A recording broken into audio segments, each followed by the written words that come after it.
कभी न कभी ये सवाल मन में जरूर आया होगा कि आखिर समंदर का पानी इतना खारा क्यों होता है। नदियों का पानी तो मीठा होता है ना? फिर समंदर में ऐसा क्या है जो उसे इतना नमकीन बना देता है? इस सदियों पुराने सवाल का जवाब एक बहुत ही दिलचस्प लोक कथा में छिपा हुआ है। तो चलिए आज उस कहानी में उतरते हैं और इस राज को जानते हैं। तो कहानी शुरू होती है एक गांव से, जहां दो भाई रहते थे। अब कहने को तो वो सगे भाई थे, एक ही खून, लेकिन उनकी किस्मत और उनकी आदतें, उनमें जमीन आसमान का फर्क था। एक तरफ थी अमीरी और दूसरी तरफ गरीबी, और बस यहीं से हमारी पूरी कहानी की शुरुआत होती है। एक भाई, बड़ा भाई, बहुत अमीर था और छोटा वाला बेहद गरीब। सोचिए, दिवाली का त्योहार था, पूरे गांव में जश्न का माहौल था, लेकिन गरीब भाई के घर में खाने का एक दाना तक नहीं था। वो बेचारा एक उम्मीद लेकर अपने अमीर भाई के पास पहुंचा, पर उस स्वार्थी भाई ने मदद करना तो दूर, उसे डांट डपट कर वहां से भगा दिया। दिल टूटा हुआ, खाली हाथ छोटा भाई लौट रहा था कि तभी रास्ते में उसे एक बूढ़े आदमी मिले। उसकी आंखों में निराशा देखकर उस बूढ़े ने उससे वजह पूछी और फिर एक ऐसा प्रस्ताव रखा जो उसकी पूरी जिंदगी बदलने वाला था। उन्होंने कहा, बस ये लकड़ियों का गट्ठर मेरे घर तक पहुंचाने में मेरी मदद कर दो और मैं तुम्हें गरीबी से निकलने का रास्ता बताऊंगा। और बस मदद का एक छोटा सा काम एक जादुई सौदे की वजह बन गया। बूढ़े आदमी ने जो रास्ता दिखाया वो किसी खजाने से कम तो नहीं था, लेकिन हाँ, उस खजाने तक पहुंचना इतना आसान भी नहीं था। बूढ़े आदमी ने छोटे भाई को एक मालपुआ दिया और कुछ बहुत ही खास निर्देश दिए। पहला, जंगल में 3 अजीब से पेड़ ढूंढो। दूसरा, उन पेड़ों के पास एक चट्टान में छिपी गुफा खोजो। तीसरा, उस गुफा में 3 बौने मिलेंगे जिन्हें मालपुआ बहुत पसंद है, उनसे सौदा करो। और चौथा और सबसे जरूरी, बदले में सोना चांदी नहीं, बल्कि सिर्फ और सिर्फ एक पत्थर की चक्की मांगना। छोटे भाई ने बिल्कुल वैसा ही किया जैसा बूढ़े ने बताया था। जैसे ही वो गुफा में पहुंचा, मालपुए की खुशबू फैलते ही बौने ललचा गए। उन्होंने बदले में सोना, चांदी, हीरे, मोती सब देने की पेशकश की, लेकिन छोटे भाई ने समझदारी दिखाई और सिर्फ वो साधारण सी दिखने वाली पत्थर की चक्की ही मांगी। लेकिन जैसा कि ऐसी जादुई कहानियों में होता है, वो चक्की बिल्कुल भी साधारण नहीं थी। उसके साथ एक बहुत बड़ा राज और एक बहुत बहुत जरूरी जानकारी जुड़ी हुई थी। चक्की देते हुए एक बौने ने उसके राज से पर्दा उठाया। उसने कहा, ये कोई मामूली चक्की नहीं है, इसे घुमाकर तुम मन में जो भी चीज मांगोगे वो इसमें से निकलती रहेगी। जरा सोचिए एक बार, ऐसी शक्ति अगर किसी के हाथ लग जाए तो वो क्या नहीं कर सकता।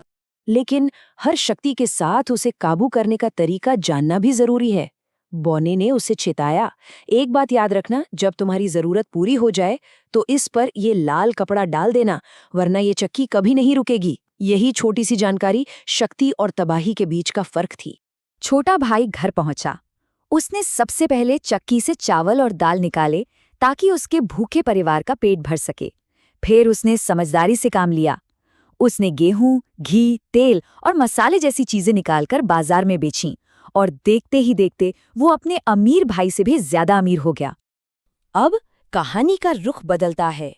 जहां एक तरफ छोटे भाई ने शक्ति का इस्तेमाल समझदारी से किया, वहीं बड़े भाई के दिल में लालच और जलन ने घर कर लिया। बड़े भाई को अपने छोटे भाई की ये तरक्की देखी नहीं जा रही थी। उसे ये बात हजम ही नहीं हो रही थी कि कल तक जो दाने दाने को मोहताज था, वो आज इतना अमीर कैसे हो गया। जलन की आग में उसने जासूसी करने का फैसला किया और एक रात उसने खिड़की से झांककर वो जादुई चक्की और उसका अविश्वसनीय राज देख लिया। राज पता चलते ही बड़े भाई का लालच काबू से बाहर हो गया। अगले ही दिन जैसे ही उसे मौका मिला, उसने वो चक्की चुरा ली।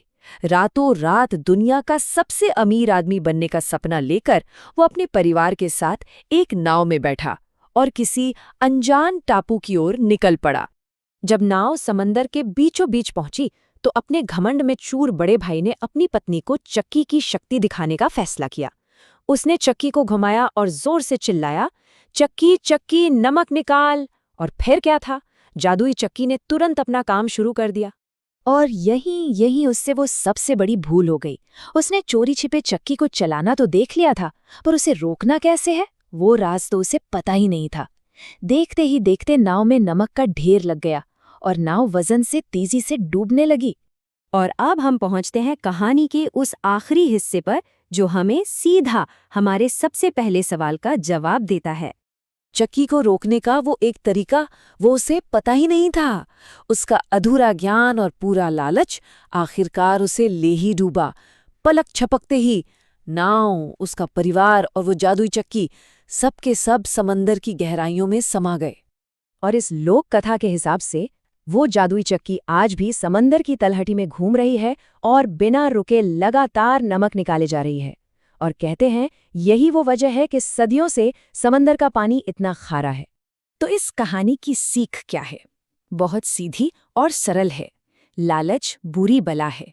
बड़े भाई के लालच ने सिर्फ उसे नहीं बल्कि उसके पूरे परिवार को खत्म कर दिया। पर ये कहानी सिर्फ लालच के बारे में नहीं है। ये एक बहुत गहरा सवाल भी हमारे सामने रखती है कि शक्ति हासिल कर लेना शायद आसान हो, लेकिन अगर उसे काबू करने का, उसे रोकने का ज्ञान ना हो, तो वो शक्ति एक वरदान है या एक अभिशाप? इस पर सोचिएगा जरूर।